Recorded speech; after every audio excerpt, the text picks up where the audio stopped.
It's difficult to know what to make of the Acolyte Episode 6, since very little happens in it, but it's full of leading dialogue, subtle visual cues, recurring motifs, and hints that'll probably reveal their importance somewhere down the line. It has been a bit of a reprieve not having to comb through reams of insane fanboy bellyaching about this installment, but sometimes you have to wonder if that indicates a weaker outing that takes fewer chances. Who knows? Either way, I mostly found it curious as opposed to actively entertaining, though Lee Young-Yi deserves some credit for a very good, understated performance. Check out that lip quiver. This episode is mostly divided into two inverted master-pupil pairings, Osha and Qimir, and the Stranger and Mai and Master Saul. Let's start with the former, our Osha and the Stranger on Ahch-To. Osha wakes up to discover she has been taken away by Qimir to what is labeled as an unknown planet but looks a lot like Ahch-To from The Last Jedi. Given Qimir repairs his Cortosis helmet here, and, at least according to some legend sources, both Tenebris and Plagueis were feasibly alive at the time, this makes a lot of sense and is quite exciting for the potential directions it allows the Acolyte to go in, Sith-wise.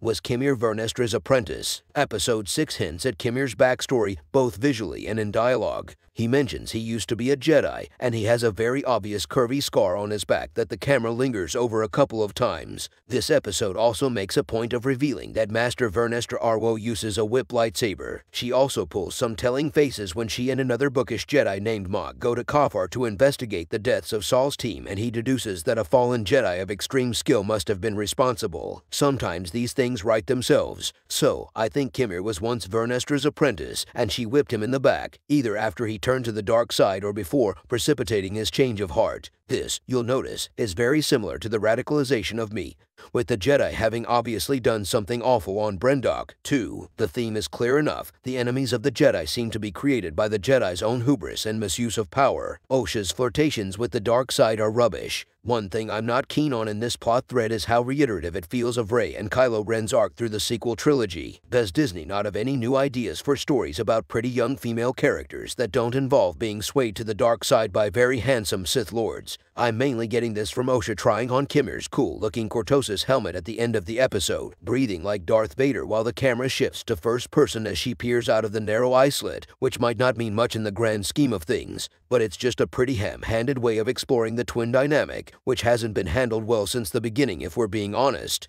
Why can't Master Saul sense Mai's presence? Speaking of the twins, Mai spends the entirety of this episode with Master Saul, impersonating Osha. It doesn't seem like Saul has figured out the deception and that Basil has to tell him about the parent trap scheme.